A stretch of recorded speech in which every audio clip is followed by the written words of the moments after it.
नमस्कार। मैं रितेश स्वागत करता हूँ आपका आज के सीरीज में। आज का जो सीरीज है वो हमारा ग्रामर का रहेगा। इसमें हम लोग ग्रामर का जो सीरीज है स्टार्ट कर रहे हैं, ठीक है। तो सबसे पहले हम लोग समझ लेते हैं कि ग्रामर ही क्या है, ठीक है। आइए, तो ग्रामर का ये डिफिनीशन आपके सामने लिखा हुआ है। Grammar is the science by which proper knowledge of the rule of speaking, writing and reading a language is know. देखिए, ध्यान से समझिए क्या बोल रहा है कि ग्रामर क्या है। ग्रामर लैंग्वेज है, ठीक है। लैंग्वेज को क्या करने के लिए, ठीक है। Language rule speaking, writing and reading, यानी कि ग्रामर जो है वह किसी लैंग्वेज यानी किसी भाषा को क्या करता है, बोलने, लिखने और पढ़ने का क्या के नियमों का क्या करता है, प्रॉपर नॉलेज देता है, जानकारी देता है, ठीक है। समझ में आया? तो ग्रामर क्या है? ग्रामर एक लैंग्वेज को बोलने, लिखने और पढ़ने के जो उचित नियम होता है उनकी क्या करता है, जानकारी देता है। तो ये आपके सामने ग्रामर का डिफिनीशन है। आप लोग एक बार इसका स्क्रीनशॉट ले लीजिए।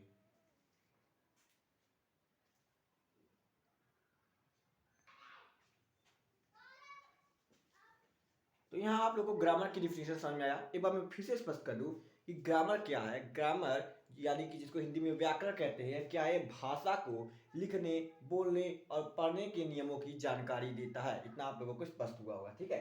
आइए, अब अगर हम ग्रामर पढ़ेंगे तो ग्रामर के अंदर हम लोग को जाने हम लोग कि हम लोग को भाषा को क्या करना, लैंग्वेज को बोलने, पढ़ने और लिखने की जानकारी प्राप्त करना। तो उसके लिए इंग्लिश ग्रामर सीखने के लिए हम लोग को सबसे पहले ट्रांसलेशन सीखना पड़ता है, ठीक है।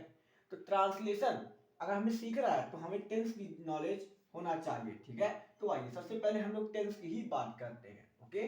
टेंस, टेंस को हिंदी में क्या कहते हैं, पहले आप लोग ये जानिए। टेंस को हिंदी में काल कहते हैं, ठीक है। काल यानी कि जिसको समय के नाम, काल यानी जिसको समय कहते हैं, ठीक है, यानी टाइम, ठीक है। जैसा कि टाइम, इसके नाम से ही आप लोग को स्पष्ट हो जाएगा इसका डिफिनीशन क्या हो सकता है। देखिए यहाँ पर लिखा हुआ है, tense is a form of a verb that expresses the time of an action और event and the state of that action और इवेंट। देखिए सिंपल सी बात है, मैं आपको बताऊं। एक्शन, यहाँ पर एन एक्शन की बात किया है, यानी कि कोई भी काम के होने का जो टाइम होता है, ठीक है, वह काम किस टाइम पे हो रहा है, ठीक है, इसकी जो जानकारी होती है वो क्या है, हमारा टेंस है, ठीक है। जैसे कि फॉर एग्जांपल के लिए अगर मैं बोल दे रहा हूँ कि सीता घर जाती है, ठीक है, तो सीता के घर जाने का जो टाइम है, ठीक है, वो क्या है, देखिए सीता घर जाती है यानी कि वो प्रेजेंट टाइम में जा रही है, वर्तमान में भी जा रही है, ठीक है। वह जन्म लिया था यानी कि वह क्या, जन्म लिया था, लेकिन किस टाइम में, वह बहुत पिछले किस बात के, किस प्रकार से टाइम को अगर मैं आपको बताऊं कितने प्रकार से हुआ, तो टाइम 3 प्रकार से बता, अपने अपने अलग भागों में। एक बार समझिए, ध्यान से समझिए। जैसे कि एक टाइम वह होता है जो बीत चुका होता है, ठीक है, कौन सा टाइम, बीता हुआ टाइम, ठीक है। और अगला जो टाइम होता है वह कौन सा टाइम, जो इस समय वर्तमान में चल रहा होगा, ठीक है, कौन सा टाइम, वर्तमान वाला टाइम। और एक टाइम जो होता है जो कि आपके भविष्य में आएगा, ठीक है, जो कहाँ पे आएगा, आपकी भविष्य में आपके सामने आएगा, ठीक है। तो ये टाइम जो है उसको 3 भागों में बांटा गया है, ठीक है। तो इसी को, इन तीनों भागों में टाइम को बांटा गया है, इसी को जो बताता है, ठीक है, इसी को क्या कहते हैं, टेंस कहते हैं। देखिए आगे जैसे जैसे आप लोग पढ़ेंगे तैसे तैसे आपके मन में जो भी डाउट होगा वह क्लियर होगा, ठीक है। एक बार ये टेंस का जो डिफिनीशन है उसका आप लोग स्क्रीनशॉट ले लीजिए, तो हम लोग आगे बढ़ते हैं।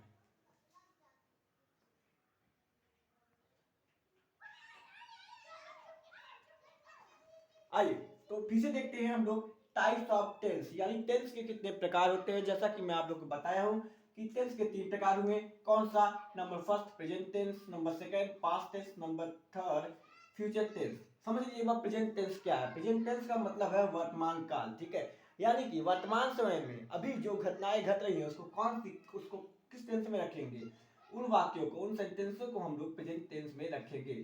जैसे कि मैं घर जा रहा हूं, ठीक है, मेरे पास 2 कार है, मेरे पास एक साइकिल है, वह खाना खाता है। ये कौन सा टेंस हुआ, यह प्रेजेंट टेंस में आता है, ठीक है। अगर पास्ट टेंस की बात किया जाए तो पास्ट टेंस का मतलब होता है हिंदी भूतकाल, यानी कि जो समय बीत चुका हो। जैसे कि मैं खाना खाया था, तुम घर गए थे, तुम स्कूल आए थे। इस तरह जो बात बीत चुकी है उसको पास्ट टेंस में हम लोग रखते हैं, ठीक है। अगर हम लोग फ्यूचर टेंस की बात करें तो फ्यूचर टेंस के अंदर हमारा क्या होगा, वह समय जो कि भविष्य में कभी हमारे सामने आएगा। जैसे कि आपकी शादी होगी, ठीक है, वो कौन सा हुआ, फ्यूचर टेंस है। आप एक आईएएस अधिकारी बनेंगे, ये कौन सा टेंस हुआ।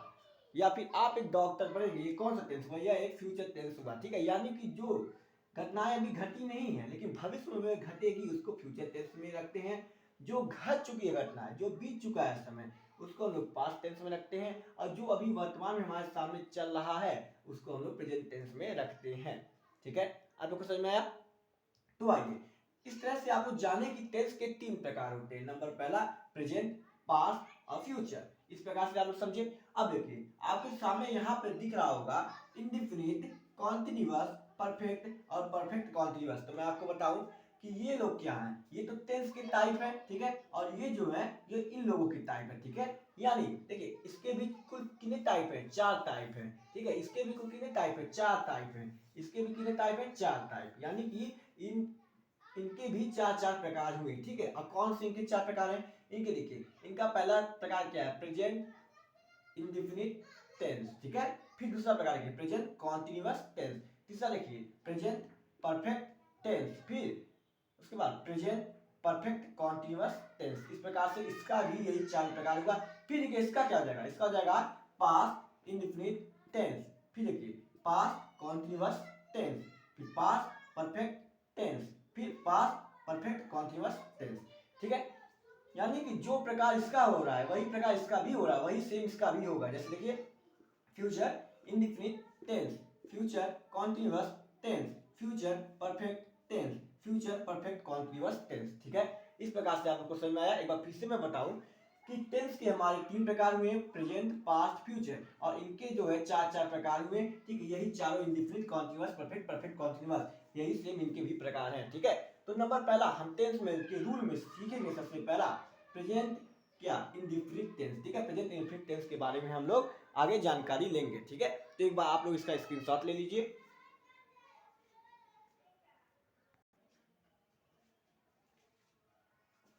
आइए तो शुरू करते हैं प्रेजेंट इंडेफिनिट टेंस के बारे में जानकारी, ठीक है। देखिए प्रेजेंट इंडेफिनिट टेंस, यहां से हम इसके रूल को सीखेंगे। इस प्रकार के जो सेंटेंस हमारे सामने आएंगे उसको हम लोग किस प्रकार से बनाएंगे, उसको किस प्रकार से ट्रांसलेट करेंगे इंग्लिश में, उसको हम लोग यहाँ से जानना शुरू करेंगे, ठीक है। तो सबसे पहले पहचान जान लीजिए। पहचान का मतलब क्या है, पहचान का मतलब यह है कि यदि आपके सामने प्रेजेंट इंडेफिनिट का कोई सेंटेंस लिखा हो, ठीक है, तो कैसे आप जानेंगे कि यह प्रेजेंट इंडेफिनिट ही है। जैसे कि यहाँ पे लिखा है वह घर जाती है, ठीक है, तो आप इसको देखकर कैसे जान जाएंगे कि ये प्रेजेंट इंडेफिनिट है या प्रेजेंट कॉन्टिन्यूअस है या प्रेजेंट परफेक्ट कॉन्टिन्यूअस है। ये किस प्रकार से आप जानेंगे, इसकी हम जानकारी लेते हैं, ठीक है। देखिए एक बार मैं आपको क्लियर कर दूं, यहाँ पर प्रेजेंट की अगर बात किया है, यानी कि जो यहाँ पे जो सेंटेंस रहेंगे, ठीक है, वह वर्तमान समय के ही रहेंगे, ना कि पास्ट के रहेंगे, ना कि फ्यूचर के रहेंगे, ठीक है। वर्तमान की यानी अभी की जानकारी देते रहेंगे, ठीक है। देखिए तो प्रेजेंट इंडेफिनिट की बात करते हैं। वाक्य में जो क्रिया के अंत में क्या रहता है, ता है, ती है, ते है आदि आते हैं। नहीं समझ में आया, देखिए समझिए, उदाहरण से समझिए। पहला एग्जांपल है वह घर जाती है, लास्ट में क्या है, ती है, देखिए है ना, ती है। तो क्या है, ये लास्ट में ती है आया, तो ये एक प्रेजेंट इंडेफिनिट का क्या हुआ, सेंटेंस हुआ, ठीक है। आगे देखिए तुम नाचती हो, देखिए क्या है, ती हो, ती हो या ती है। देखिए आप लोग है, हो और हूं में कंफ्यूज मत होइएगा, ठीक है। ये तीनों आ सकते हैं, है भी आ सकता, हूं भी आ सकता, हो भी आ सकता, ओके। अगर देखिए मैं गाना गाता हूं, देखिए ता हूं या फिर ता है जो होता है, ठीक है, समझिए ऐसे में। तो वाक्य के अंत में क्या रहता है, ता है, ती है, ते है आदि आते हैं, उसको कौन सा टेंस कहते हैं, प्रेजेंट इंडेफिनिट टेंस कहते हैं। आपको क्लियर हुआ। देख लीजिए समय अभी की बारे में जानकारी दे रहा है, घर जाती है यानी वह घर जा रही है, अभी की जानकारी दे रहा है, ठीक है। तुम नाचती हो यानी अभी की जानकारी की, तुम नाचती हो अभी की बात बता रहा है, ठीक है। मैं गाना गाता हूं, ये अभी अभी की बात बता रहा है, ठीक है। ऐसा नहीं ना कह रहा था कि मैं गाना गाया था, ऐसा तो बोल नहीं रहा है, बोल रहा मैं गाना गाता हूँ। तो ये प्रेजेंट की बात बता रहा है, और लास्ट में ता हूँ आया है, ती है आया है, ठीक है, यहाँ भी ती आया है, ती है आया है, इसलिए ये प्रेजेंट इंडेफिनिट का टेंस है। तो आप लोग को समझ में आया प्रेजेंट इंडेफिनिट क्या होता है। प्रेजेंट इंडेफिनिट का जो सेंटेंस आप लोग को दिया रहेगा उसके अंत में क्या रहेगा, ता है, ती है, आते हैं, आता है। जैसे कि और एग्जांपल मैं आप लोग को बताऊं कि सीता घर जाती है, ठीक है, मैं खाना खाता हूं, तो लास्ट में देखिए ताहू आया, ठीक है। तो ये क्या है, ये प्रेजेंट इंडेफिनिट का टेंस है। आप लोग को कितना क्लियर हुआ? अब आप लोग प्रेजेंट इंडेफिनिट का पहचान कर लेंगे। चलिए एक बार स्क्रीनशॉट लीजिए इसका, फिर आगे हम लोग देखते हैं।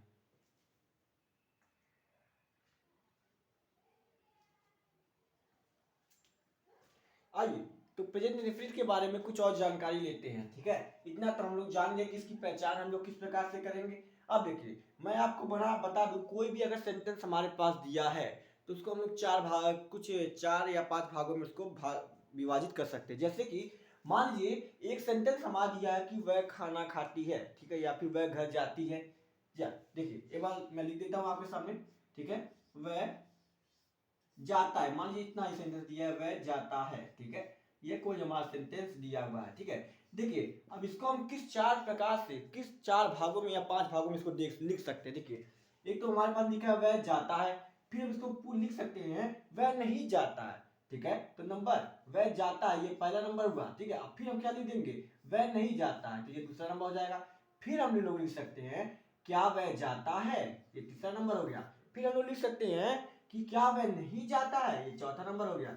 फिर हम लोग लिख सकते हैं वह क्यों जाता है, नंबर 5वां हो गया। फिर उसके बाद हम लोग क्या लिख सकते हैं, वह क्यों नहीं जाता है, नंबर 6 हो गया। तो देखिए सेंटेंस को हम लोग कितने प्रकार से देखिए, इस बार देखिए समझिए ध्यान से। अगर और दूसरा एग्जांपल देखा जाए, जैसे कि वह खाना खाता है, तो मैं कह सकता हूं कि वह खाना नहीं खाता है। फिर मैं कह सकता हूं क्या वह खाना खाता है। फिर मैं लिख सकता हूं क्या वह खाना नहीं खाता है। फिर मैं लिख सकता हूं वह खाना क्यों खाता है। उसके बाद या फिर मैं लिख सकता हूं वह खाना कब खाता है। फिर मैं लिख सकता हूं वह खाना क्यों नहीं खाता है। समझ में आपको? देखिए सेंटेंस को हम कितने प्रकार से लिख ले रहे हैं, ठीक है। सेंटेंस को हम लोग कितने प्रकार से लिख रहे हैं। अब देखिए मैं आपको बताता हूँ, जो ऐसे सिंपल में सेंटेंस लिखा है, जैसे वह जाता है, वह खाना खाता है, वह नाचती है, ऐसे दिया हो तो उसको हम लोग सिंपल सेंटेंस कहेंगे। कौन सा सेंटेंस कहेंगे, सिंपल सेंटेंस कहेंगे, ठीक है। इतना लोगों को क्लियर हुआ, इसको हम लोग सिंपल सेंटेंस कहेंगे। और अगर उसमें नहीं आ जाए, जैसे कि वह नहीं जाता है, तो उसको हम लोग निगेटिव कहेंगे, यानी नकारात्मक। क्या कहेंगे, निगेटिव कहेंगे, ठीक है। आपको क्लियर, उसको हम लोग निगेटिव कहेंगे। उसके बाद यदि उसमें क्वेश्चन पूछ दे, जैसे यहाँ पे क्वेश्चन पूछ रहा था, क्वेश्चन पूछ रहा था ना कि क्या, अब यहाँ पूछ रहा है क्या वह जाता है, क्या वह नहीं जाता है। अगर क्वेश्चन वैसे ही पूछ दिया जाए तो वह इंट्रोगेटिव हो जाएगा। अगर क्वेश्चन में नहीं आ जाए तो इंट्रोगेटिव निगेटिव हो जाएगा। ये इंट्रोगेटिव यानी क्वेश्चन भी पूछ दिया और निगेटिव यानी नहीं भी आ गया, ठीक है। तो इसमें भी वही होगा हाल, ठीक है, कि ये इंट्रोगेटिव हो जाएगा, ठीक है, और ये क्या हो जाएगा, इंट्रोगेटिव निगेटिव हो जाएगा, यानी कि इसमें नहीं भी आया है, क्वेश्चन भी पूछ दिया। तो समझ में आया आपको?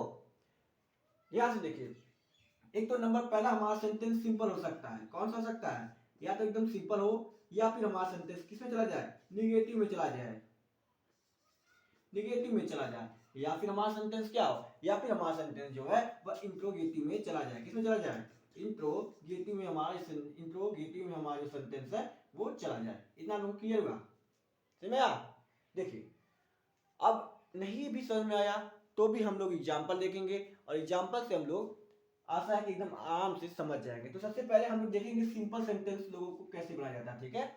इन सिंपल सेंटेंसों को हम लोग समझेंगे। उससे पहले आप लोग एक स्ट्रक्चर याद रखिएगा, ठीक है। मैं स्ट्रक्चर लिख रहा हूं, उसको याद रखिएगा। देखिए एक ही बार में समझने की कोशिश करेंगे तो समझ में नहीं आएगा, लेकिन अगर कुछ भी नहीं समझ में आ रहा तो आगे उसके देखिए, हो सकता है आगे वाला जानने के बाद आपको पीछे का भी आराम से समझ में आ जाए। इसलिए अगर नहीं समझ में आ रहा तो आगे का देखिए फिर समझिए। हम स्ट्रक्चर बनाते हैं, उस स्ट्रक्चर को बस याद रखिएगा। मैं नहीं कह रहा हूं कि स्ट्रक्चर आपको हमेशा दिमाग में याद रखना है। आप जैसे जैसे सेंटेंस बनाएंगे वैसे स्ट्रक्चर आपको हमेशा के लिए याद हो जाएगा, ठीक है। तो इसमें तो कुछ है नहीं स्क्रीनशॉट लेने लायक, याद रखिएगा। आगे देखिए प्रेजेंट इंडेफिनिट का जो सेंटेंस है उसको इंग्लिश में ट्रांसलेट करने का जो स्ट्रक्चर हमारा इस प्रकार से यहाँ आपके सामने लिखा हुआ है, ठीक है। एक बार ध्यान से इसको देख लीजिए। सॉरी, देखिए यहाँ पर क्या लिखा है, यहाँ पर लिखा हुआ है सब्जेक्ट वर्ब, और यहाँ पर देखिए फर्स्ट लिखा है। इसका मतलब आप समझिए वर्ब का फर्स्ट फॉर्म। वर्ब के कुल 3 फॉर्म होते हैं, ठीक है। क्या होते हैं वर्ब के 3 फॉर्म, ये आपको नहीं पता है, मैं आगे समझाऊंगा, ठीक है। बस आप लोग याद रखिए वर्ब का कौन सा फर्स्ट फॉर्म जैसे कि गो मीन्स जाना, ठीक है, ये फर्स्ट फॉर्म होता है। सेकंड फॉर्म हो जाता है उसका वेंट, थर्ड फॉर्म हो जाता है उसका गोन, ठीक है। तो ये मैं आपको लिखवाऊंगा तीनों फॉर्म क्या होते हैं, ठीक है, जितने वर्ब हैं उनको लिखवाऊंगा। पहले वर्ब क्या है, सब्जेक्ट क्या है, इसको भी हम लोग समझेंगे, लेकिन पहले आप लोग स्ट्रक्चर एक बार देख लीजिए, ठीक है। सब्जेक्ट, फिर वर्ब का फर्स्ट फॉर्म, फिर उस वर्ब के फर्स्ट फॉर्म में यस या यस लगाते हैं, फिर ऑब्जेक्ट, उसके बाद ये जो बचा हुआ होता है उसको लिख देते हैं, ठीक है। फिर देखिए यहाँ भी वही लिखा है सब्जेक्ट वर्ब का फर्स्ट फॉर्म, और यहाँ पे यस और यस को क्या कर दिया गया, हटा दिया गया, ठीक है, यस और यस को हटा दिया गया और डायरेक्ट ऑब्जेक्ट लिख दिया, ठीक है। तो दोनों स्ट्रक्चर में ध्यान से देखिए फर्क क्या है, दोनों स्ट्रक्चर में इसमें फर्क है कि इसमें ऊपर यस और यस लिखा हुआ है, इसमें यस और यस नहीं लगेगा, ठीक है। मैं आप लोग को बता दूं कि प्रेजेंट इंडेफिनिट का जो स्ट्रक्चर है वो सिंपल सेंटेंसों के लिए बस स्ट्रक्चर है, ठीक है, कुछ कठिन इसमें नहीं है। देखिए जब सिंपल के लिए है तो निगेटिव जब आता है तो यहाँ पे क्या करते हैं, कुछ हेल्पिंग वर्ब लगा देते हैं, बस थोड़ा थोड़ा चेंजेस सब में होता है, ठीक है, इसको याद रखने की आवश्यकता नहीं है। 10 से 15 सेंटेंस आप लोग बनाएंगे, उसके बाद ये आपके दिमाग में अपने आप ही बैठ जाएगा, ठीक है। आइए तो बिना डरे ध्यान से समझिए, ये किस सेंटेंसों के लिए स्ट्रक्चर है, सिंपल सेंटेंस। सिंपल सेंटेंस में आपको बताया हूँ एकदम साधारण वाक्य, ठीक है, जैसे वह खाना खाता है, साधारण वाक्य मतलब जिसमें ना नहीं आया हो, ना उसमें कोई प्रश्न पूछा हो, ठीक है, यही ना निगेटिव हो ना इंट्रोगेटिव हो, उसको कहते हैं सिंपल सेंटेंस, ठीक है। इसका स्ट्रक्चर है। अब पहले बात कर लेते हैं कि सब्जेक्ट क्या होता है, वर्ब क्या होता है, ऑब्जेक्ट क्या होता है, ठीक है। सब्जेक्ट की अगर बात किया जाए तो सब्जेक्ट का मतलब यह होता है कि जिसके बारे में कुछ कहा जाए या फिर जो काम को करता है उसको सब्जेक्ट कहते हैं। गया दिमाग में, नहीं गया, चलिए एक बार फिर से आपके दिमाग में ला रहा हूं, ठीक है। जैसे मैं कह रहा हूं कि मैं आपको पढ़ाता हूं, तो यहाँ पे काम कौन कर रहा है, ठीक है, मैं काम कर रहा हूं, पढ़ाने का काम कौन कर रहा है, मैं काम कर रहा हूं, तो मैं क्या हूं, मैं सब्जेक्ट हूं, समझ आया आपको। मैं बोल रहा हूं कि सीता गाना गाती है, तो गाना गाने का काम कौन कर रहा है, सीता कर रही है, तो सीता क्या है, सीता एक सब्जेक्ट है, ओके, समझ में आया आपको। फिर मैं कह रहा हूं कि आप पढ़ते हैं, तो पढ़ने का काम कौन कर रहा है, पढ़ने का काम आप कर रहे हैं, इसलिए आप कौन है, आप सब्जेक्ट हैं, तो सब्जेक्ट आपको समझ में आया। बताइए एक बार, सब्जेक्ट के बारे में आपको पता चला, दिमाग में गया सब्जेक्ट क्या है आपको, बोलिए। एक एग्जांपल और देता हूं, क्या एग्जांपल देता हूं, मोहन और सोहन दोस्त हैं, मैं कह रहा हूं मोहन और सोहन दोस्त है, तो मैं किसके बारे में बता रहा हूं, मोहन और सोहन के बारे में बता रहा हूं ना, तो मोहन और सोहन कौन है, सब्जेक्ट है, ठीक है। तो एक बात आप लोग याद रखिएगा, जिसके बारे में कुछ कहा जाए या जिसके बारे में बताया जाए, जो काम को करता हो, उसको क्या कहते हैं, सब्जेक्ट कहते हैं। सब्जेक्ट का क्लियर हुआ आपको, बताइए, सब्जेक्ट का क्लियर हुआ, हो गया होगा। आइए वर्ब के बारे में देखते हैं, वर्ब क्या है, वर्ब से मतलब आपका यह है कि जो काम हो रहा हो, जैसे मैं कहा कि मैं आपको पढ़ाता हूं, ठीक है, तो मैं तो सब्जेक्ट हो गया, ठीक है, उसके बाद काम क्या हो रहा है, पढ़ाने का काम हो रहा है, ठीक है, किसका काम हो रहा है, पढ़ाने का, तो वो जो पढ़ाना हुआ वह क्या हुआ, वह वर्ब हुआ, यानी जो भी काम हो रहा है उसको क्या कहते हैं, वर्ब कहते हैं। जो काम को करता है उसको सब्जेक्ट कहें और जो काम हो रहा है उसको वर्ब कहें।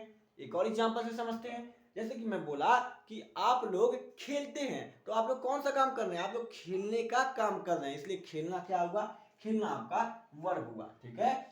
उसके बाद यहाँ पे ऑब्जेक्ट की बात करते हैं, तो ऑब्जेक्ट के बारे में मैं बताऊं कि ऑब्जेक्ट यानी कि जो बाद में बच जाता है उसी को समझ लीजिए ऑब्जेक्ट है। जैसे कि मैं बोला मोहन घर जाता है, ठीक है, मैं क्या बोला, मोहन घर जाता है, तो आपको पता चला घर जाने का काम कौन कर रहा है, मोहन कर रहा है, तो मोहन क्या हो गया, सब्जेक्ट हो गया। उसके बाद घर जाता है, इसमें काम क्या हो रहा है, जाने का काम हो रहा है, ठीक है, तो जाने का जो काम हो रहा है, जाता, वह क्या हो जाएगा, हमारा वर्ब हो जाएगा। उसके बाद जो बच रहा है कहाँ पे, घर पे, तो वह घर क्या हो जाएगा, ऑब्जेक्ट हो जाएगा।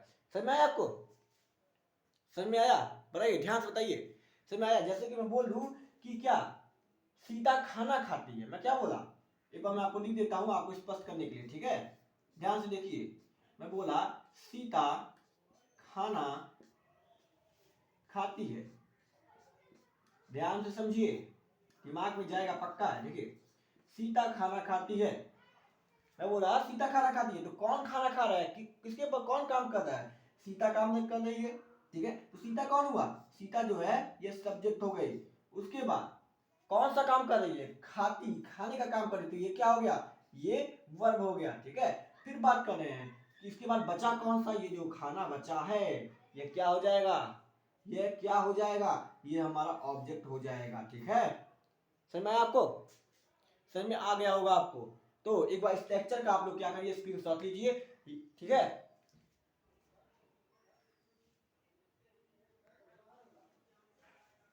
आइए एक बार फिर से इस स्ट्रक्चर के ऊपर ध्यान दीजिए आप लोग। ठीक है, क्या ध्यान दीजिए कि एक ही प्रकार का अगर हमारा सिंपल सेंटेंस हो तो उसके लिए दो स्ट्रक्चर है। क्यों, समझिए।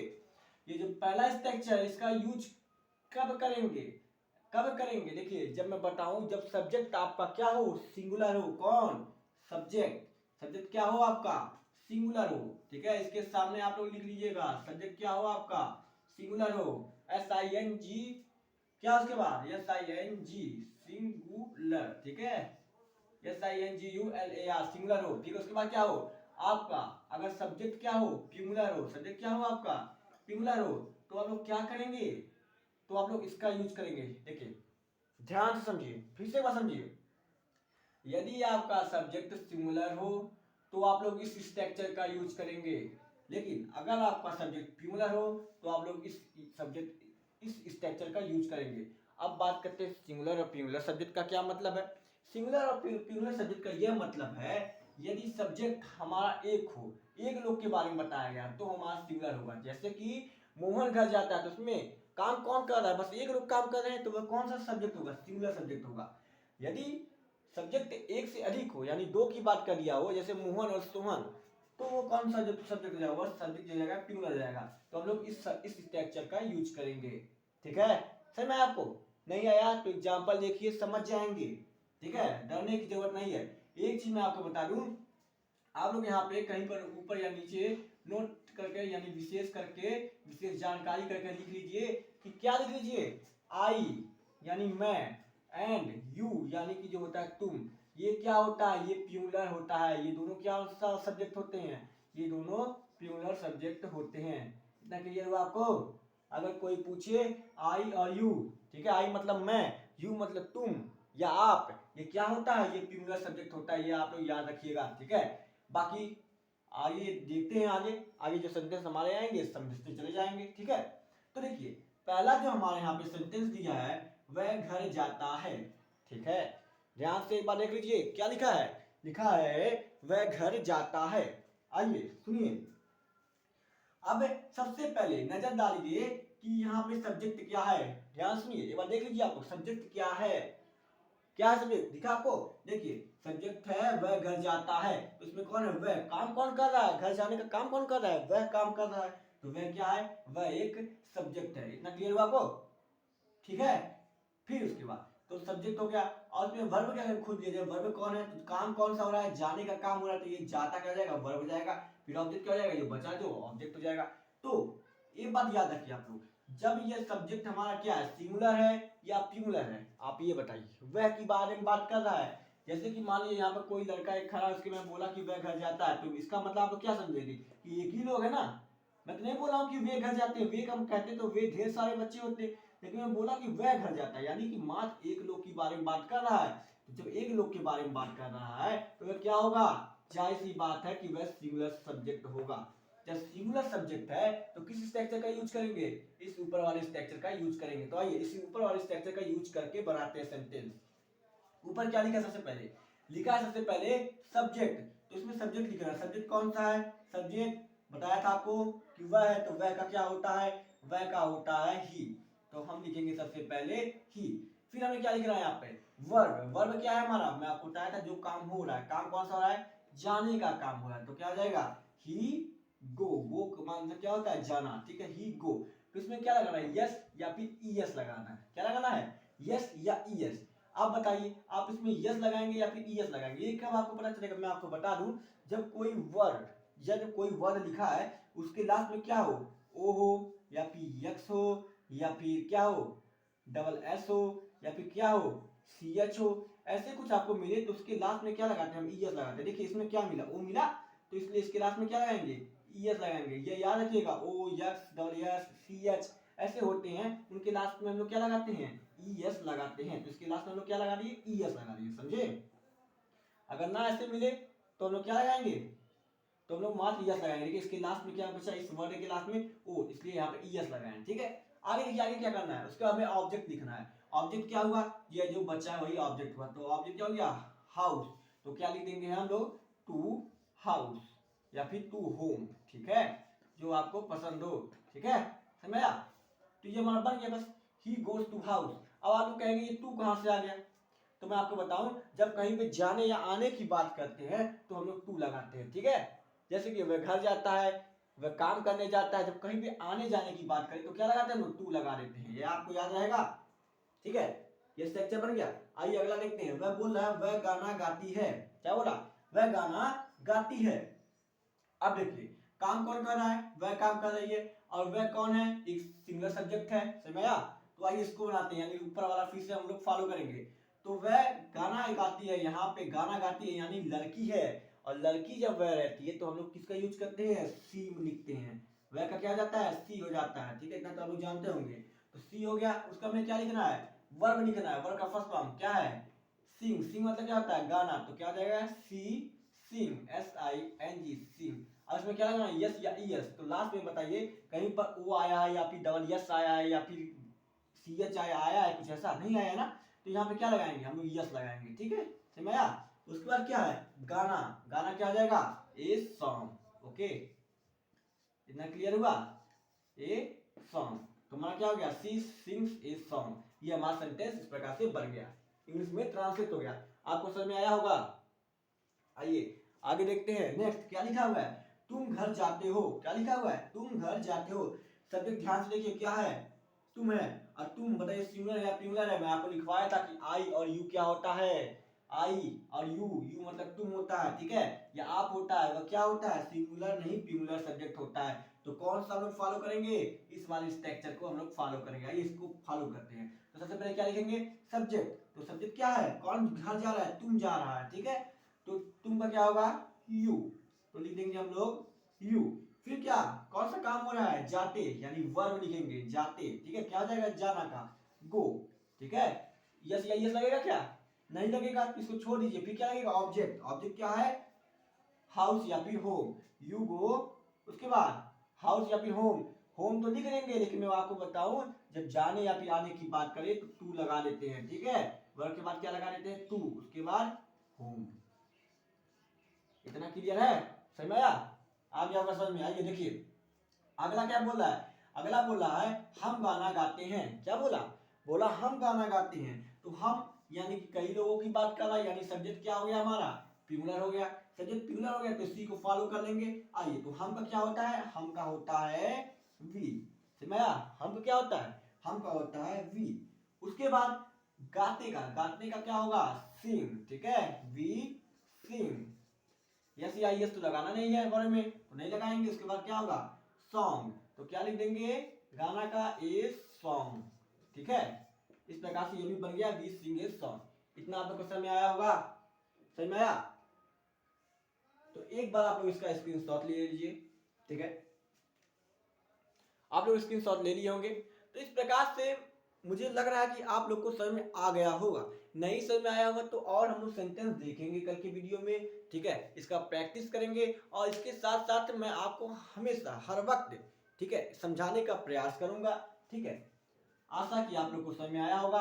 अगर समझ में आया है तो चैनल को सब्सक्राइब करिए, शेयर करिए, लाइक करिए, ठीक है। और साथ साथ जो ना समझ में आया उसके लिए क्या करिए, आप लोग कमेंट करिए, क्योंकि आप लोग कमेंट करेंगे मैं देखूंगा आप लोग को क्या नहीं आ रहा है, तो मैं उसको आपको समझाऊंगा, ठीक है। और यदि वीडियो में आप लोग सपोर्ट करेंगे तो ये टेंस का जो हमारा सीरीज चल रहा है वह लगातार चलता रहेगा, वरना अन्य सीरीजों की तरह यह भी तो कुछ दिन चलेगा, उसके बाद उसको भी बंद कर दिया जाएगा, ठीक है। तो मिलते हैं अगले क्लास में। जय हिंद।